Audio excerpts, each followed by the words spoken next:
What's going on, everybody? Welcome. On today's show, is AGI closer than we think? We have a lot of prominent minds in AI who are suggesting that at worst it's 3 to 5 years away, and some are even suggesting that we're mere months or maybe a year away. But on the other side, you have people like Gary Marcus who've laid out really many undeniable statements about saying that suggesting AGI is really still a far distance away. And maybe even more shocking, maybe we're all focusing and too excited about the wrong technology with LLMs. So when will AGI happen? Will it ever happen? Well, that's what we're going to be talking about today. This is the Daily AI Show. Today is March 18th, 2025. And right now, I'm joined by Jimmy, Beth, Andy, and I'm Brian. And I believe Carl will be in here in just a few moments. So I got to tell you guys, as I was researching this one and thinking, like, I'm not sure, what do we have new to talk about with AGI? I really got into Gary Marcus's comments, and we can debate both sides of it or whatever. But I will tell you from just my initial thoughts on this, I think he probably lays out some of the best arguments of why perhaps AGI isn't as close as maybe we all might be thinking about it, and also, why the people who are saying AGI is closer perhaps have some ulterior motives for why they might say that's the case. I mean, we have big public companies that want to make a profit, are trying to get new investing rounds and stuff like that. And so we can imagine, whether we believe it or not, I mean, you guys can tell me what you think, but we can imagine a scenario where the Elon Musk and the Sam Altmans and the Darios of the world and stuff like that would want to say that AGI is perhaps closer than it really is in order to secure new investment rounds and things like that and keep the frenzy going. So before we get into any of the specifics or whatever, I'd love to just throw it over to you guys. Maybe Andy, you can kick us off today. I always try to go around, but Andy, if you want to sort of kick us off today, and we'll kind of just dive into this question of, like, are we wrong about AGI? Is it closer? Is it farther? What do you think? Yeah, I think that Gary Marcus, who's someone I follow and who's a very important thinker in this space, Mm-hmm. a professor and a foil to many of the people who are publishing or top level researchers and influencers out there. He's a very scientific skeptic, right? With skepticism being an important part of the scientific process, he's a really important voice to listen to there. But my personal opinion is that he's setting a very high standard for what AGI represents.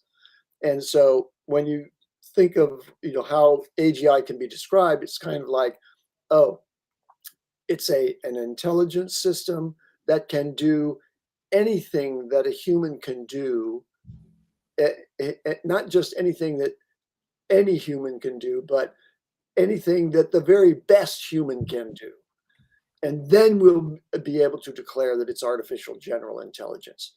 And he brings forward some important arguments around, okay, the intelligence doesn't seem to be perfectly generalizable reasoning, like it shows failures. But my thought is that, boy, humans make those same mistakes too. But we don't accuse any humans. Well, maybe we ought to accuse many humans, but we don't accuse the very best humans of being faultless in their application of general intelligence. So I think that the more important standard, not for declaring AGI, at a certain point in time, but for mobilizing response to the emergence of intelligence of this sort, is when does it reach the level of competence that it displaces humans in a significant way? And when do we reach the point where it's really reliably competent in ways that may show some faults, but is nonetheless astonishingly more capable than most humans? Now, there are savants out there, and we've all seen things like Rain Man, the movie, and so on. And these were based on real humans, like the calculators back during the war, who were capable of doing things that supercomputers have difficulty doing, but it kind of flows out of their mind. They see these things, well, because they have not necessarily a generalizable intelligence, but they have a special intelligence. And that special intelligence typically is focused on a certain thing. I think we're going to find in the development of new methodologies for application of large language models and other types of models that are coming about now, like the state space models, for example, which is a whole different kind of architecture from transformers. I think we're going to see specialized intelligence that far surpass any human's capability in that special area. Now, to circle it all together, I don't think the AGI test has to be it can outperform any human on any specialized task or intelligence. That's not necessary for AGI, as I consider it, to be arrived at and making profound and disturbing implications for us in society. And so I leave it to you guys to figure out how to solve that problem, because I think the ones who are saying that AGI is coming soon, Gary Marcus being one of the people who's saying, not so fast, it's going to be longer. The ones who are saying it's coming soon are raising the alarm bells that we are not responding quickly enough and effectively enough in geopolitical ways, or in respect of the economy and the market for human labor. Absolutely. I wanted to So bring this up real quick too, Beth, because bring this into your conversation. Because Greg asked, like, so can you define AGI? And Andy, you kind of did while you were talking. I apologize. I should have started with artificial general intelligence is what AGI is in my opening. But Beth, as you're responding, or Jimmy too, like, isn't this part of the problem? Is the definition? Is it like, sorry, go ahead, Beth, but I want to make sure I got Greg's comment in there real quick. It's the definition, but it's also I think we're too focused on the definition and not focused enough on the consequences or the effects. So when we try to define artificial general intelligence, now we're getting into the okay, so if it's better than most humans, what can most humans do? Right? We have not defined a standard at which we say, yes, that's the level of most humans doing something. Like, that's not what's happening. The other piece is that when we talk about who is saying that artificial general intelligence is closer than we thought, which is the topic of the show, it actually recently Bob Buchanan, is that his name? Was interviewed on Ezra Klein's podcast, and they were they have a bunch of specialties, but they were an AI advisor to the Biden White House. So that's their in on knowing what the government was knowing and talking about and thinking about. Like, those are the kinds of things in terms of what is going to happen if this is true. And I'll just go back to Ethan Malik saying for the longest time, you don't have to believe that this is true, but it's a good idea to pay attention to the fact that the people who know the most about these things believe that this is true and believe that there are going to be changes that we're not prepped for yet. Because that's not an invest in me message. Like, I get you, Brian, that there's ulterior motive, that kind of thing, but that's not the invest in me message. That's the y'all don't really get what we're doing here, and I get that we see it a couple years before you do, but I just think you should be thinking about things, right? I mean, that's the kind of message that all of them are giving it kind of across the board, in that with the exception of Jan LeCun, who says So that brings up a good AGI should point, be right? smarter than your cat, right? And it's not. I think you're bringing up a good point. Like, the people that we have been following, we all follow different people. We all appreciate other people's. I think generally speaking, we all talk a lot about Ethan Malik, and we feel like he puts across a researcher's mind, an educated mind towards it, and doesn't necessarily jump into any one bandwagon or one way or another. And so we all respect him in that way. And then, yesterday we were talking about Ali K. Miller, and a lot of people were saying they really respect her mind and how she approaches, in that case, it was enterprise and stuff. But I do think though, Beth, like just to push back a little bit here, like, okay, I mean, maybe Sam Altman isn't worried about the money. We put that on the side for a second, or doesn't want to see the company grow or get to $1 trillion or $2 or $4 or $6 trillion valuation down the road or whatever.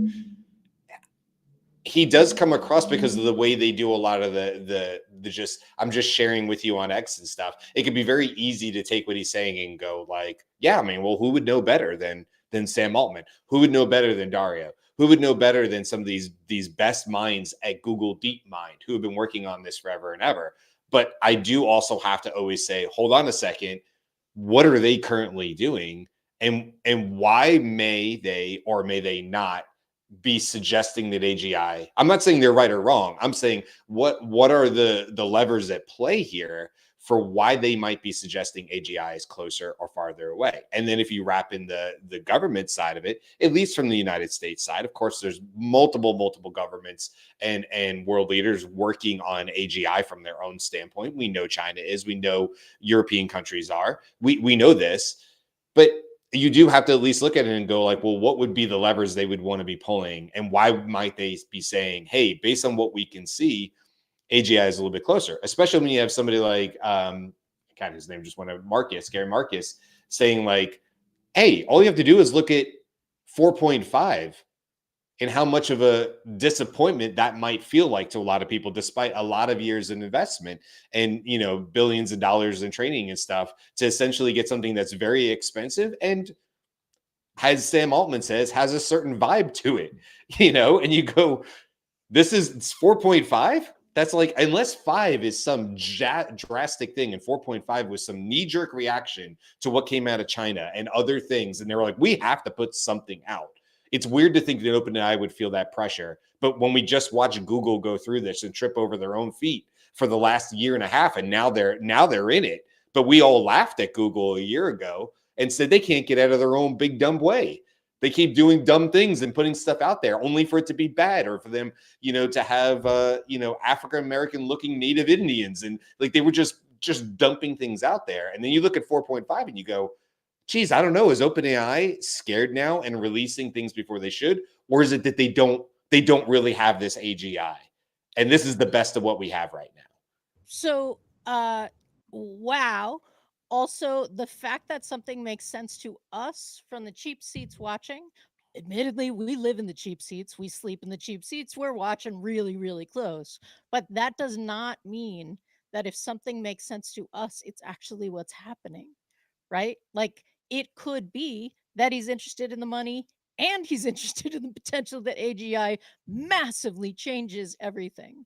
I'm It not saying could he's be not. that you're saying that you're looking at the levers and making inferences based on those. I'm sorry, I thought you were saying that No, I'm that you saying have we to look don't at them. know. We don't know, but we should have an open mind to the fact that they might have ulterior motives. Sure.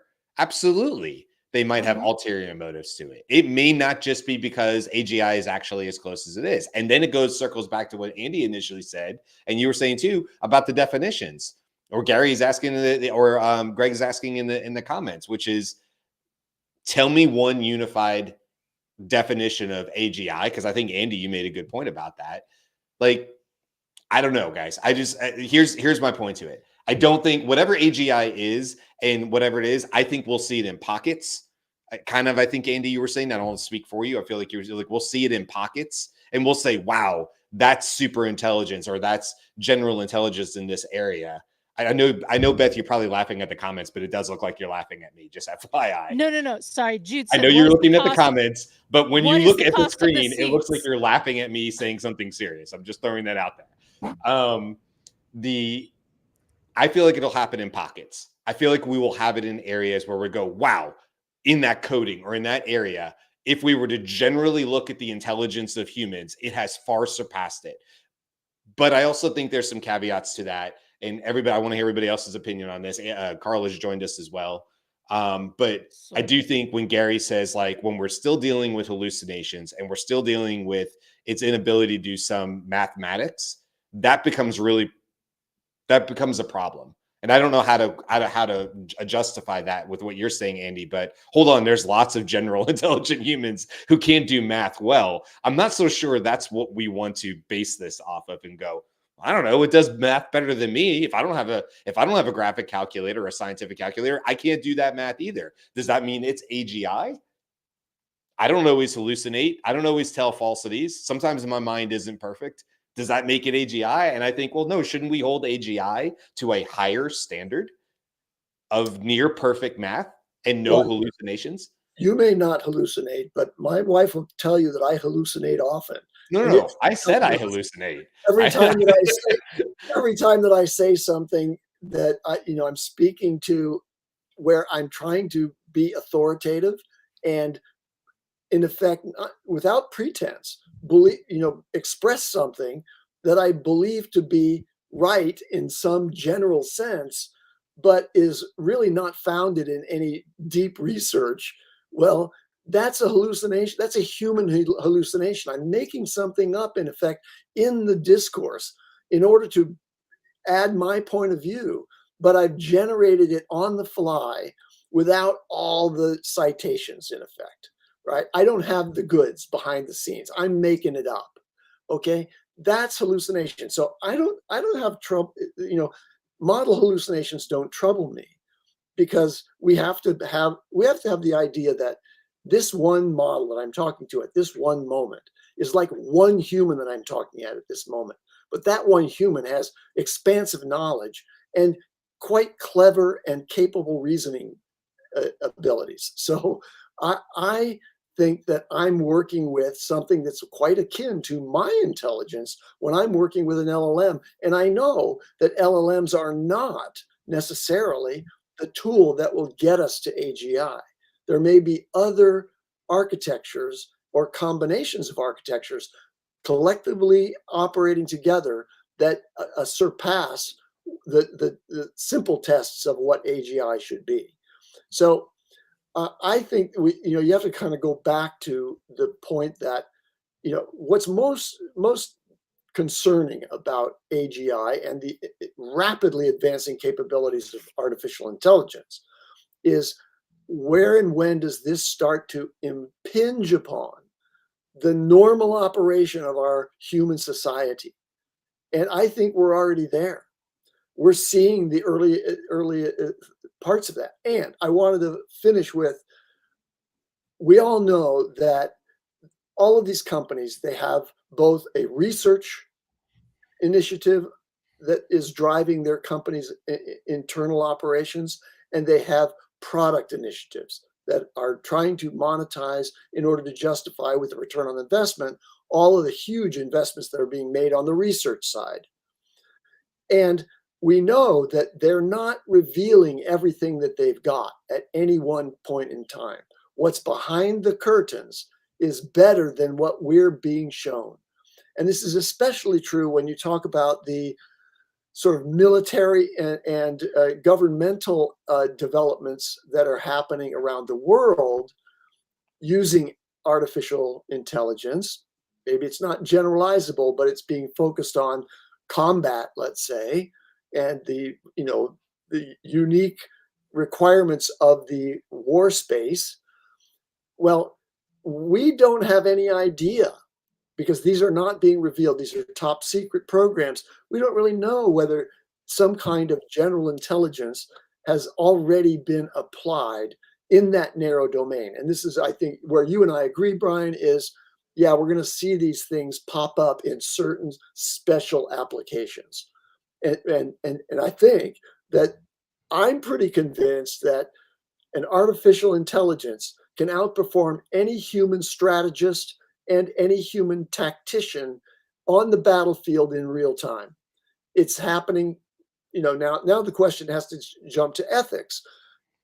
Is it okay that we release an autonomous artificial intelligence, an autonomous AI to make, kill decisions on the battlefield? It's already happening. I mean, drones are released and their simple job is, I got to find a human and go kill it. And you can look at the decisions, like if we're talking about pulling the levers and the motives for talking about it and not talking about it, the motives of a government to not reveal all of the capability. I mean, I think that's just true. In general, I think we don't, at least in the US, reveal everything that we're capable of, right? For a long time, there was an idea, and I don't even know if it still happens in movies, but that it would take, like, you have to keep the kidnappers on the line because it takes, like 60 seconds to do the trace and find out who's calling. It does not take 60 seconds, right? Like, that was just a decision that was made, that maybe we shouldn't tell people how long it takes or how short it can be. I feel like we make those, government makes those decisions all the time. And if we've seen the AI capability that's released speeding up, we have to assume that we don't know how fast the government's AI is going. Jimmy, I'm wondering what you're thinking about this. Ooh, and I said it right as he picked up a drink. Well, I just wanted to highlight expand a little bit on what Andy was talking about, and I think what the examples that we're giving is the reason why AGI is important, right? Because we've talked about hype cycles. We've talked about what are the levers, the motivations between talking about it. So why is it important that AGI is this milestone or marker in artificial intelligence advancement or development? Because it deals with replacement. It deals with offhanding or offloading human tasks to a system that is potentially more efficient in doing it. It's taking human out of the loop. And I think that's the core reason why it's so important to know when this happens. Because you're all right. The definitions are all muddled, right? And OpenAI has a very strong motivation to define it the way they define it, because they have a very large contract that that depends on that definition and when they have achieved that goal, right? That's going to change their whole approach to things, and that's probably one of the reasons why we've seen this change from nonprofit to profit kind of pathway for them. Right. And Andy talked about the investment side of things and people trying to get their return on investment and things like that. But the larger thinking is, this seems to be the flag or the mile marker that people have essentially collectively agreed is, this is the point of no return. This is the point in which all of our wildest dreams and all of our terrible nightmares is going to, depending on which side of the argument you're on, that this is going to be the milestone that leads us down that path. And so when you hear some folks talking about you should be aware of this, it's because our AI literacy and AI awareness as a whole is very low. That percentage is still pretty small. And, if you look at the latest top 100, chat things or whatnot, it's still the same ones, in the top 50 and things like that. There's some new things, but that doesn't account for what the global usage, acceptance, day-to-day life is. And Carl was just telling us the other day that there's still tons of resistance in communication with companies and saying, what is this, right? One of 0 to 60's whole job is to make them aware that this is a thing and you need to pay attention to it. Otherwise, you're going to be left in the dust. So I think that's the overall important thing to take a look at. Every company is going to have its own motivations. The governments are going to have their own motivations. And that interview, I listened to an analysis by the Artificial Intelligence Show about the Ezra Klein Buchanan interview. And the big analysis that they were drawing from it is the government's concern is national security. That's the way that they were looking at AI. That's how they're interacting and asking the questions of the AI, developers and things like that. And one of those other realizations is AI has this unique position as being this massively emergent technology that was developed in the private sector as opposed to the government sector through DARPA, through, through the development from the Department of Defense and those war applications still being used. And that's their primary concern for sure. Cybersecurity, national security, all of those kinds of things. But what this positions them in this larger conversation is they're playing catch up. They didn't invent it. They weren't there from day one. They weren't watching and recording and guiding the development for their own goals. They're catching up and asking someone else, oh, what's this all about? Right? It's someone working in their garage, that's kind of created this thing that's just blown up coming out of nowhere, essentially. So I'll bookend what my point is that the attention to what AGI is, the important part is we see it and we've collectively de facto created that as the flag or milestone in the road that will lead us down whatever paths we're imagining. And we need to pay attention, and everybody needs to pay attention. I think that's the key thing, is everybody needs to know and think about it and make decisions and steps towards the outcome alignment of what this is going to be. Because right now, all we're hearing is here's billions and trillions of dollars in development here, and they're just doing whatever they want. It's not we're not really paying attention to it. You know how much advancement's gone over the last 18 months, the last 2 years since ChatGPT came out and had 100 million users? Immense. Now we're at the point where we're talking about tasks, everyday tasks, just being done by the AI. That's where most people live, is in the everyday tasks. Okay, I'll leave it there. Thanks for letting me go on. I have a follow-up question, Jimmy, for you. And I'm just curious. Anybody can answer it, but I'm just curious, is based on the way you explained it, and you're saying everybody should be prepared. But by the way, I agree with that. I mean, any child, going out into the workforce, yes, you should be thinking hard about the career choices you want to make potentially before you go throwing money at college and student debt and these kinds of things, because of the potential. But that my question for that is, I agree with that part of it. But in your mind, is AGI and maybe ASI, superintelligence, artificial superintelligence, inevitable? Yes, I think it is inevitable. I think the genie is out of the bottle. I think now the timeline, I don't know. And what those definitions specifically will be, I can't tell you. That stuff changes all the time. But I do believe that there will be a system that can produce results for you, whether that require general intelligence, super intelligence. There's going to be an automated system, that's going to be able to produce those results, is going to be able to move whatever your task is forward. How many years? That I'm not sure, but most likely it's just like a performance, right? You're never as good as your best review, and you're never as bad as your worst review. It's going to be the same. It's going to be the same here. It's going to show up way sooner than you think it will be, but it'll probably take a little longer than what everyone else is telling you. Carl, any thoughts on this?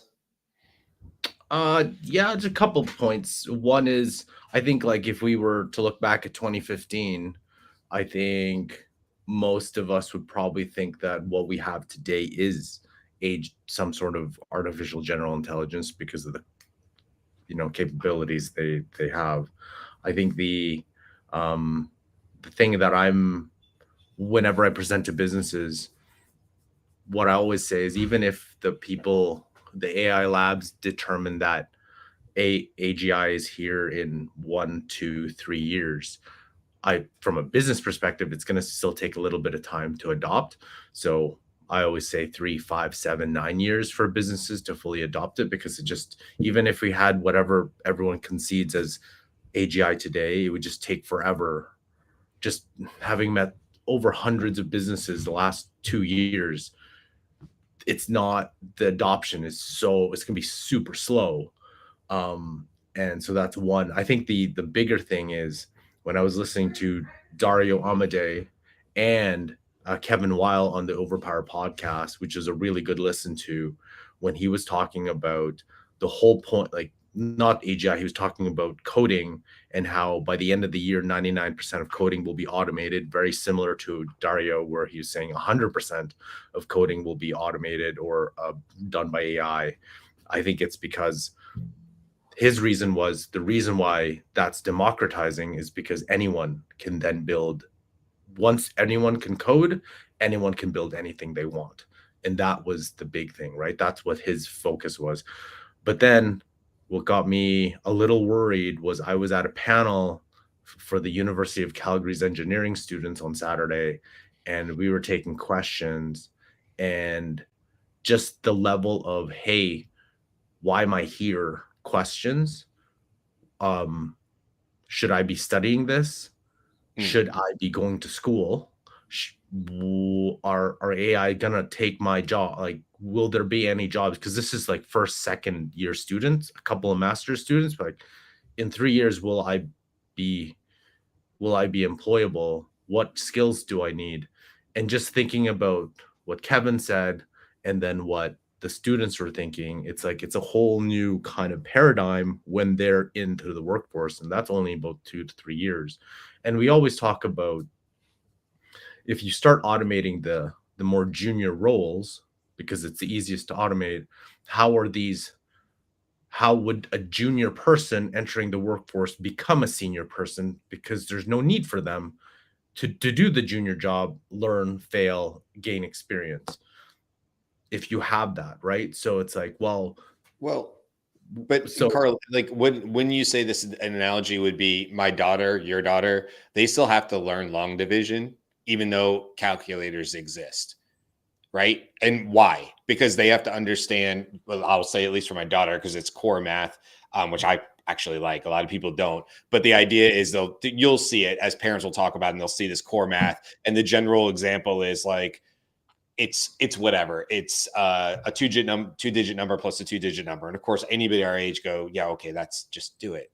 And then my daughter would have, this is years ago, my daughter would have a page worth of stuff. And you'd be like, this is the dumbest thing ever. Why would you take a piece of paper, an entire piece of paper, to do a two-digit number plus a two-digit number? Of course, it had nothing to do with getting to the answer faster. It had everything to do with like critical thinking skills and steps and working things through. And what you find is that the children that are learning that today can now take much larger numbers than any of us could probably do, unless we're just good at math, and apply the same critical thinking skills and get to an answer faster than we can.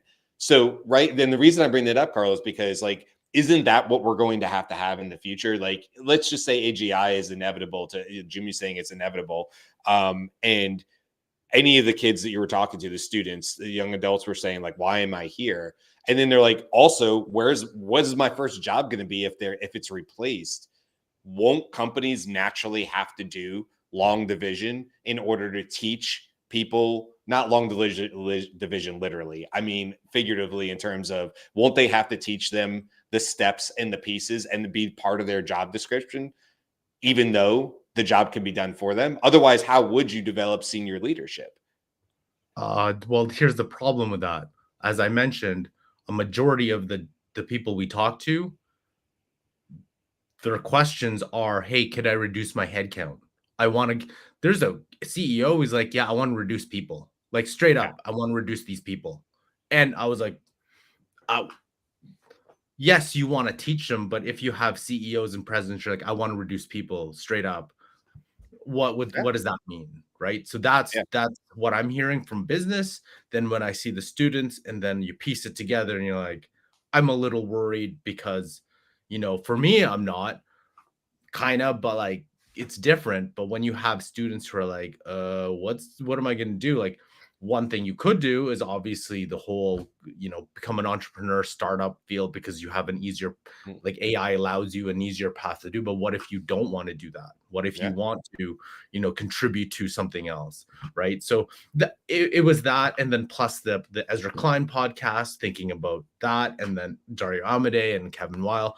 One of the things I did say is like, hey, the hardest piece of this entire thing, I think, and have to go soon, but like, is it's so tempting. Like, the whole point of you going to school too is not just to get a job. It's like, hey, learn how to critically think, learn how to take complex issues, put them together. Hence, you write a paper to say it in a coherent, think it and relay it, communicate it in a coherent way. But it's so tempting that there's this thing that could do this for you, and you don't have to pull all these complex thoughts and put them together.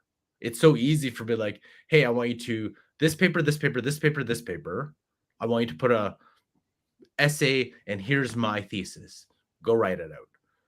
It's so easy to do that versus you have to think it. And I told them, it's like, hey, look, the whole point of people giving you these projects and essays is not to get the 95, the 4.5. That's great, but really it's supposed to teach you how to think and teach you how to read and coherently give you like that, coherently provide your thoughts, which would then translate, if you're in the business world, be able to pull all these things and develop a strategy, develop strategic thinking. But if you're not learning that and you're allowing an AI to do that, you are definitely putting yourself behind. But I get it. When you have you have a 6 course load, it sucks. You know what? There's this thing that can help me out. And so that's the biggest temptation as a very, very tough first student, right? Like, I get it. Like, I was there. And if I But had it, Carl, we didn't go into I'm going to do it. I'm going to use it because I don't want to write that goddamn paper. I hate it. Well, So, you're a little younger than me, Carl, but I mean, you probably still remember obviously going and pulling cardstock from the library and doing microfiche and doing all these things that we had to do. It was really laborious. I mean, I can think the UGA library, even in college, this is for me 96 to 2000, even though the library is 7 stories tall. And there were days of my life, I feel like, in college where I sat quietly alone in that library and pulled resources from God knows what shelf to do whatever I had to do. And then, yeah, I also had the internet at that time through those years, and there was computer labs, and eventually people had computers in their dorm rooms, by 2000 and stuff like that. So, I mean, we've all gone through these evolutions, right? Regardless of our age, we've all gone through evolutions where something used to be very laborious, but it isn't anymore. But I don't think that necessarily kills critical thinking. What I do agree with you on is, if AGI is inevitable, if it's coming, whether it's 3, 5, 7 years, is whatever it is, anybody, any of those students sitting there, or anybody listening to this show for that matter, or us and as well, has to be thinking about, what differentiators do I bring? What happens if my job gets replaced completely? What if I am a call center whiz and my days are numbered? Do I move to the trades? Do I go into entrepreneurship? So I do think the bigger question here is, like, regardless of when AGI shows up, it's the broader point. I think you brought this up first, Beth, which is, you need to be thinking about it. You need to be thinking about how it might affect your life, what makes you happy, all those things, pursuit of happiness, right? And how that affects it. And yes, I do worry about people who continue to throw money at college degrees, because student debt isn't going to help you get to that next thing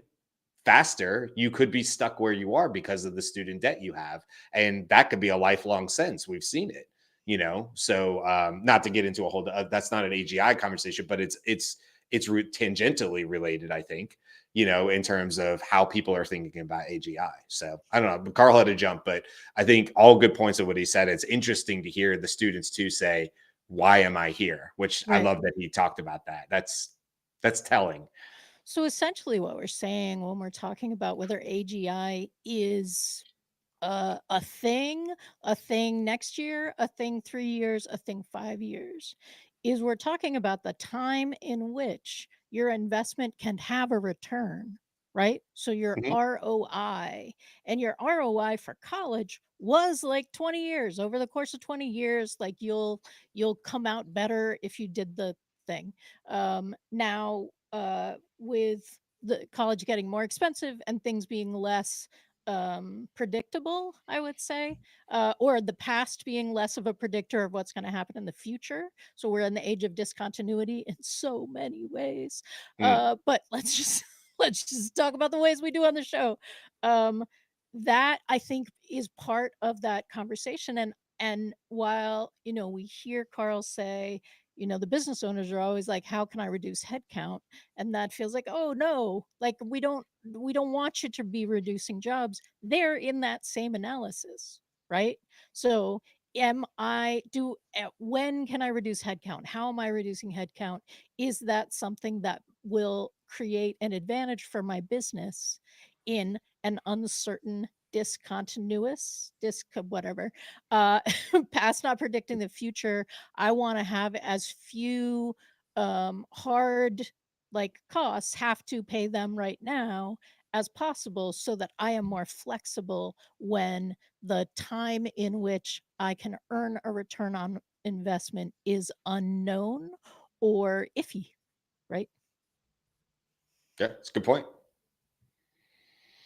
I want to take a tangent here to the thing that was a little disturbing to me, just even hearing Carl say that, he's in a college, I don't know what it is, like a seminar, or he's on a panel in a seminar, and the students are troubled by whether or not it even makes sense for them to be studying this sort of thing.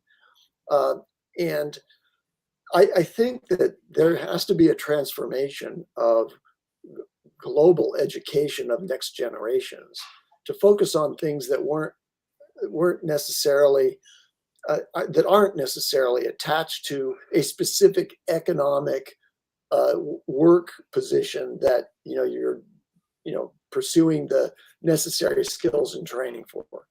It's going to have to be much more general, and learning, for example, in the earlier grades how to do long division. That's an example of a kind of mechanical arithmetic that shows you that there are steps that can be followed that get you to a conclusion.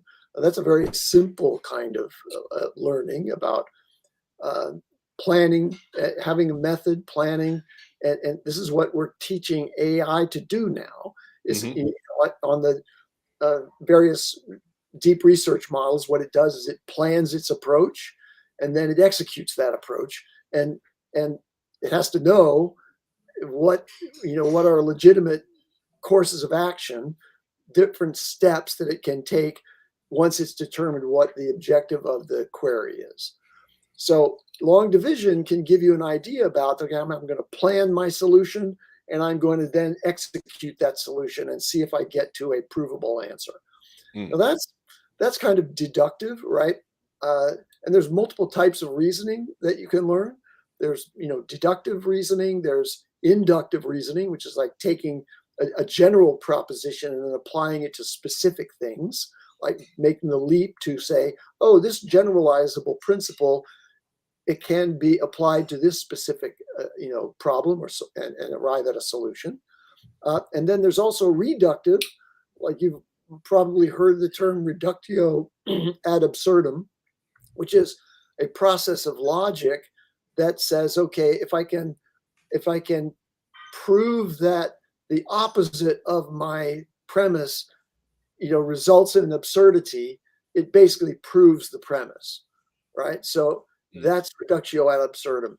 All of those things are difficult conceptually to understand. It takes a lot of experience with them.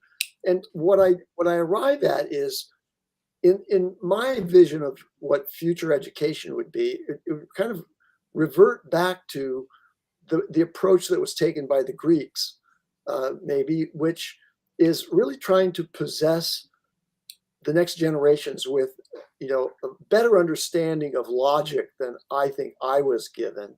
If you studied logic in college, it was probably in the philosophy department, not so much in math, because math was focused on the more mechanical arithmetic and advanced concepts like calculus and so on, which are important to understand and really are brain teasers that I think help develop young minds.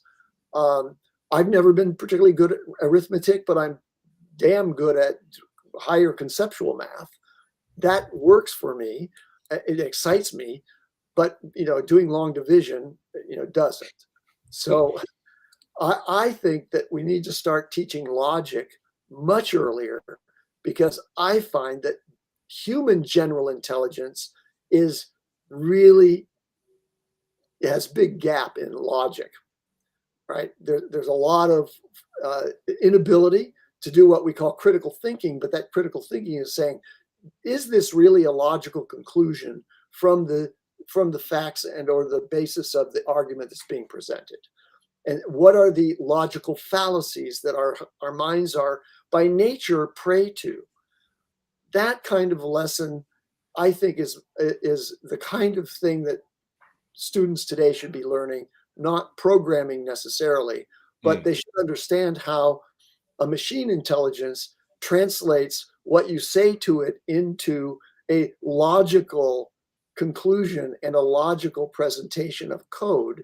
And so, learning programming is never going to go away, I don't think, because I think it's a useful construct, just as long division is, to teach more advanced capabilities in your own mind that will be applicable in your general, day-to-day life, interacting with other humans and being logical and not just, living in a fantasy world of illogic. And I want to use that as a quick call out to Thursday show. Tomorrow we're going to be doing the news as we always do on Wednesday, but Thursday we're going to be revisiting Model Context Protocol, MCP. We did a show about it back on December 6th, but the reason I wanted to bring it up from what you were saying, Andy, is the critical thinking skills. So we're going to show on Thursday and also discuss it, the difference between using this MCP, and it's okay if you don't know what that is, we'll explain it on Thursday, versus in N8N using it with an AI agent versus using an AI agent directly attached to tools. We've mentioned like Jarvis before on the show and how it's attached to a bunch of tools, and MCP is a different way of doing that, but it's not necessarily always better. And so understanding the underlying ways that prompts working, understanding the critical thinking skills, understanding the gaps of where AI is today, which all comes from basic prompt engineering and just playing and getting in the sandbox and having fun and getting dirty along the way and stuff like that. It does make a huge impact on which way you would use these tools. We're going to have some of the most amazing calm tools, for lack of a better word, agents, whatever you want to call them, even in the physical world with robots, like actual physical robotic tools and things that are going to be part of our lives. But I think back to your point, Andy, whether it's that defined as AGI, whether it's, we all consent, 50 people raise their hands and, or 50 people in a room and 45 raise their hands and say, this thing that you just showed us is AGI for this one thing. And everybody get 45 people go, yeah, we agree. That's better than any human could generally do with that topic. And that's AGI in this scope. And I'm not so sure if we go a little farther outside the rings and, but in this circle here, we're pretty good. We're on the bullseye. But I think you're right. Like when it comes to like what people should be understanding and, how anybody should be thinking and preparing for AGI, regardless of the timeline, since that's something we don't know. It really does go back to what you said, Andy, which is the logic, as what Carl said about critical thinking skills. A lot of that can be learned through math, but obviously in other areas as well. And whether that's somebody's, I don't know if that's necessarily a major per se. I don't know if that necessarily gets you the job of your dreams, unless that's just what you really love. But hopefully we're going to see more of this in the first 2 years of a traditional college education, at least in the States, the way the States is done. Those are usually your core competencies. And I agree with you, as we shift towards this, hopefully more colleges are going to take that seriously and be putting that into core competencies, because it's such a large part of understanding our future world with AI, how that works with artificial general intelligence. Okay, I don't want to have the last word. So Jimmy, Beth, Andy, where do we want to leave this on? And then, like I said, tomorrow we'll have the news. Thursday, we're going to be talking about MCP, which isn't really AGI, but like you'll see what we're talking about and how, more critical thinking skills. That'll be on Thursday show. Friday show is a 2-week recap show. But before we head out for today, last thoughts on AGI, on everything we talked about, I guess. So I just want to pop in and say that we've talked about several aspects of where AGI sort of impacts us and where we're making decisions personally about whether we feel like this is AGI or that is AGI. But one of the things that, Brian, you just pointed to is the idea that my personal perception is relevant in a communal or societal assessment on whether we've reached AGI or not. And I want to go back to the experience that a bunch of parents have had, which is when your kid is tall enough to turn the light switch on or off or can reach the light thing, and they're magic, right? They're like, wow, look at my power. I did this, because they don't actually understand the mechanics behind it, right? And I couldn't draw the mechanics. Like, I'm not entirely sure. I know when I push the button, the thing happens, right? And I don't need to understand that. But if I go through life thinking that I am more causative of effects or have more contribution to things, then I am slower to understand when something is being effective across the society, because my little wheelhouse is still working, and therefore I think it doesn't affect me. And that's a piece that I think is part of why I'm doing this show. Like, hey, y'all, let's get in the pool and just have a conversation about what it feels like to be in the pool. Yeah. So that's my Hopefully last that's thought. what everybody gets when they listen to the show, right, Beth? I mean, I hope nobody walks away from like a conversation today and be like, well, they definitively told me what AGI was, or, the Daily AI show has put a stamp on it. This is the end all be all, whatever. Like, no, I come in one way, I go out thinking a different way. We all have good conversations about it. We all learn from each other. That is the entire purpose of this show. So I'm glad you said that, Beth, because hopefully this is what anybody's getting out of this, is just a good, interesting conversation that lets you walk away, and hopefully you ponder on it for a little bit and go, that was interesting, or I like what that person said, or that's different than what I was thinking, or whatever. And then you use that as part of your, your knowledge base, to use an AI word, to help you make, future decisions for your kids' lives, your lives, how you want to retire, whatever the case may be. So I think that's super, super cool. All right. Unless there's any other comments, we'll wrap it up for today. And like I said, we have good shows coming up the rest of the week. Tomorrow, the news. Wednesday, MCP. We're going to revisit that, but I told you what we're going to be doing about that. That's Model Context Protocol, if you don't know what that means. And then Friday, we're going to have a 2-week recap show, which will give us an opportunity to go look back over the last 2 weeks. Always one of the most fun shows, because it's really just an open conversation, but we're touching on different conversations, such as this AGI one today. Thank you, as always, to everybody in the comments. For all your discussions today. Man, there was a lot of comments, and some really, really good ones. We always read them, as you guys know, and we think about them and bringing those points into it as well. And I do want to end on what Cisco said a while back, which was, perhaps we've already reached AGI. And sometimes you don't know what you have when you're in it, and you may have to look back a couple of years later and look back. So perhaps we will. Perhaps we'll look back and go, you know what, actually in 2025, that was AGI by these definitions, and we just may not know it yet. So also an interesting idea there. Have a great day. We'll see you guys tomorrow for all the news. Until then, have a great one. Aloha.